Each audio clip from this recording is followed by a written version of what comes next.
E rangatahi mā, kia mau ki te marama, ke oru ana i te repo repo e. We te kia taurahi ko ki te whenua, ki te rangi te moana, ki te here tangata. Tai timu tai pari tiro atu tiro mai, ke ngaro mehe kukuroroa. Rongo te pōrongo te arongo ki te taia mimiro e. O turu tiro tiro ata arohi a taka te marama pupunga mahara.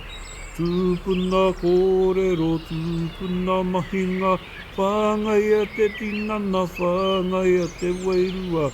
Ara matariki, ara puanga, ngā whetu mai angi e pi a tata, ko wai au, kumea e te marama, te puanga mara e.